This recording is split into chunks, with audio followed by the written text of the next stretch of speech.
وہ بیوقوف نہیں بلکہ حد درجہ چالاک اور بیوقوف بنانے کے ماہر ہیں۔ عوام سے لے کر خواص تک سب کے ہاتھ میں الگ الگ لالی پاپ دے رکھا تھا، لیکن اب ہر حوالے سے ثابت ہو گیا کہ وہ مسیحا نہیں بلکہ بہت بڑے کھلاڑی اور مداری ہیں۔ تاثر یہ دیا تھا کہ انہیں ذاتی آرام عزیز ہے، ذاتی مفاد اور نہ ذاتی انا۔ جو کچھ کریں گے ملک کے لیے کریں گے، لیکن واضح ہو گیا کہ ان کی سوچ ذات سے شروع ہوتی اور ذات پر ختم ہوتی ہے۔ ذاتی ضرورت ہو تو وہ لبرل بن جاتے ہیں، اور ذاتی مفاد کا تقاضا ہو تو مذہبی کارڈ استعمال کرنے لگ جاتے ہیں۔ یہ نہیں سوچتے کہ مذہبی کارڈ کا استعمال اس وقت ملک کے لیے کتنا تباہ کن ہے۔ تاثر یہ دیا تھا کہ وہ کرپشن کا خاتمہ کریں گے اور مافیاز کو لگام ڈالیں گے، لیکن ان کی حکومت میں کرپشن ماضی کی کسی بھی حکومت سے زیادہ ہے۔ نیب کا خوف عدالت کا اور نہ میڈیا کا۔ چنانچہ نہ صرف کرپشن کا بازار گرم ہے بلکہ انتہائی ڈٹھائی اور بیہودہ طریقے سے کرپشن ہو رہی ہے۔ جب کورونا کے لیے آنے والی خیراتی رقم میں 40 ارب روپے کی ہیرا پھیری ہو رہی ہے تو اندازہ لگا لیں کہ باقی جگہ کیا حالت ہوگی۔ پہلی حکومتوں میں اسامیاں بکتی تھی، لیکن ان کی حکومت میں وزارتیں اور صوبے بک رہے ہیں۔ بلوچستان کی پہلی حکومت بھی اربوں میں بنی تھی اور اب بھی کئی ارب روپے کے عوض معرض وجود میں آئی ہے۔ پنجاب میں سر آئینہ کوئی اور ہے جبکہ پس آئینہ اربوں کا دندہ زوروں پر ہے۔ خیبر پختونخوا کے بارے میں تو پی ٹی آئی کے ایم پی اے اور پرویز خٹک کے بھائی جو چند روز قبل تک وزیر تھے نے میرے ٹی وی شو میں گواہی دی کہ کرپشن کے ماضی کے ریکارڈ ٹوٹ گئے ہیں۔ مافیاز ہر حکومت میں کام دکھاتی ہیں، لیکن یہ وہ حکومت ہے جو مکمل طور پر مافیاز کے ہاتھ میں ہے۔ سگریٹ مافیا سے لے کر چینی مافیا تک سب پالیسیاں مافیاز بنا رہی ہیں۔ یہی وجہ ہے کہ ہر پالیسی اور ہر قدم کا غریب کو نقصان اور امیر کو فائدہ ہو رہا ہے۔ انہوں نے تاثر یہ دیا تھا کہ خودکشی کر لوں گا لیکن قرضہ نہیں لوں گا۔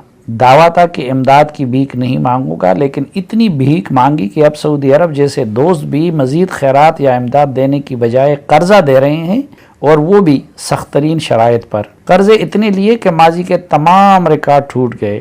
نون لیگ کی حکومت نے 5 سال میں 30,000 ارب روپے کا قرضہ لیا تھا، جبکہ ان کی حکومت نے 3 سال میں 50,000 ارب روپے سے زیادہ قرضہ لے لیا۔ ماضی کی حکومتوں میں بھی معاشی پالیسی سازی میں آئی ایم ایف کا عمل دخل ہوا کرتا تھا، لیکن یہ پہلی حکومت ہے جس میں اقتصادی پالیسیوں کا مہار مکمل طور پر آئی ایم ایف کے ہاتھ میں دیا گیا۔ انہوں نے یہ تاثر دیا تھا کہ بے تحاشا ہوم ورک کر رکھا ہے اور یہ کہ ان کے پاس ماہرین کی ٹیم موجود ہے، لیکن اقتدار دلوانے کے بعد پتہ چلا کہ ان کی ٹیم میں وزیر خزانہ اور وزیر قانون تک نہیں۔ وزیر قانون الطاف حسین کے تربیت یافتہ ان کے سابق وکیل کو بنایا گیا۔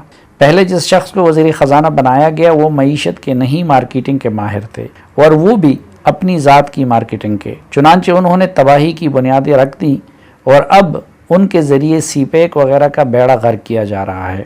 پہلے زرداری کا ایک وزیر خزانہ باہر سے منگوایا گیا اور اب ان کا دوسرا وزیر خزانہ ان کے خزانے کو چلا رہا ہے۔ اسٹیٹ بینک کا چیئرمین آئی ایم ایف سے لایا گیا جو اس سے قبل مصر کی معیشت کا بیڑا غرق کرنے کی شہرت رکھتے تھے۔ ان کی حکومت میں کچھ اہم وزارتیں کراچی میں میزبانی کرنے والوں کی، کچھ لندن میں خدمت کرنے والوں، کچھ لاہور میں خدمت کرنے والوں کی، اور کچھ خوشامد میں ثانی نہ رکھنے والے پختونوں کے حوالے کی گئی۔ چنانچہ معیشت تباہ ہو کر رہ گئی۔ Middle class lower middle class میں چلا گیا، لوئر مڈل کلاس غریب ہونے لگا اور غریب تباہ ہو کر خودکشیوں پر مجبور ہے۔ مہنگائی تاریخ کی بلند ترین سطح پر جا پہنچی اور بے روزگاری اس حد تک بڑھ گئی کہ ملک جرائمستان بن گیا۔ انہوں نے تاثر دیا تھا کہ وہ سفارتی محاذ پر کامیابیوں کے جھنڈے گاڑیں گے، لیکن نااہلی، غیر مستقل مزاجی اور سفارتی چلانگوں کی وجہ سے پاکستان کو کہیں کا نہیں چھوڑا۔ نہ چین کا وہ اعتماد بحال رہا جو سابقہ 2 حکومتوں میں تھا، اور نہ امریکہ رتی بر اہمیت دینے کو تیار ہے۔ سعودی عرب ماضی کی طرح دوست رہا اور نہ ترکی اور ملائیشیا کو اس کا متبادل دوست بنایا جا سکا۔ عرب دوست انڈین کیمپ میں چلے گئے جبکہ کشمیر کو مودی نے ہڑپ کر لیا۔ نعرہ لگایا تھا کہ سبز پاسپورٹ کی عزت بحال کریں گے، لیکن سبز پاسپورٹ جس طرح آج دنیا میں بے توقیر ہے پہلے کبھی نہیں تھا۔ مقرر عرض ہے کہ اسٹیٹسمین شپ ان کے قریب سے نہیں گزری، لیکن بیوقوف بنانے کے بلا کے ماہر ہیں۔ چنانچہ اچھے بھلے باخبر اور سمجھدار لوگ بھی ان سے توقع لگائے بیٹھے تھے کہ وہ پاکستان کو جنت بنا دیں گے۔ اس لیے ان کی خاطر تمام ریاستی اداروں نے پورے خلوص کے ساتھ بالاجماع اپنے آپ کو استعمال کیا۔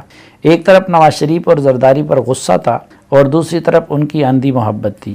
چنانچہ طاقتور اداروں نے بھی ان کی خاطر سب کے بازو مروڑ دیے۔ اقتدار میں آنے سے قبل انہوں نے یہ تاثر دیا تھا کہ وہ اداروں کو مضبوط بنائیں گے، لیکن اداروں کی جو بے توقیری ان کے دور میں ہوئی اس کی مثال نہیں ملتی۔ عدلیہ کتنی بے توقیر ہوئی اس کے لیے سپریم کورٹ بار ایسوسی ایشن کے سابق صدر علی احمد کرد کا عدلیہ کی ججز کی موجودگی میں کڑاک ہی کافی ہے۔ قومی احتساب بیورو کو انتقام بیورو اور بلیک میلنگ بیورو میں بدل دیا گیا۔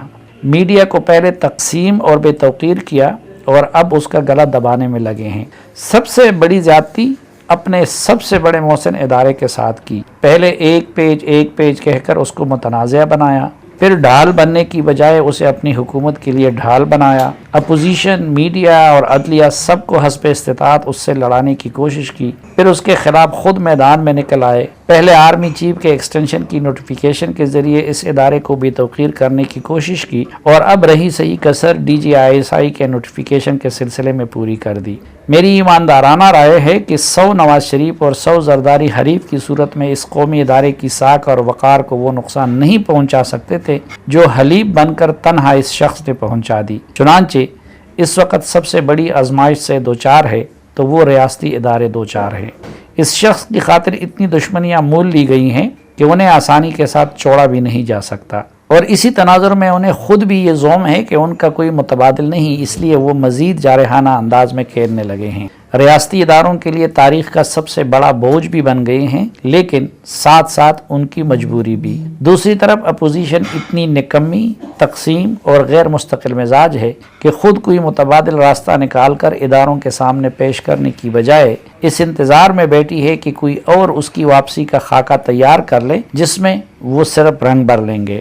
پیپلز پارٹی نے تو خاکے میں رنگ بھرنے کا کام شروع کر دیا ہے، اگرچہ مجھے یہ خاکہ کبھی بھی مکمل تصویر بنتا نظر نہیں آ رہا، جبکہ نون لیگ خاکے کی انتظار میں بیٹھی ہے۔ کھلاڑی کا کام یہ رہ گیا ہے کہ وہ ان خاکوں کا سراغ لگاتا اور انہیں مٹانے کا فریضہ سر انجام دے رہا ہے۔ رہا ملک اور اس کے عوام تو اس کا سوچنے اور پوچھنے والا کوئی نہیں۔ اے اللہ، تو ہی اس ملک کی حفاظت فرما، آمین۔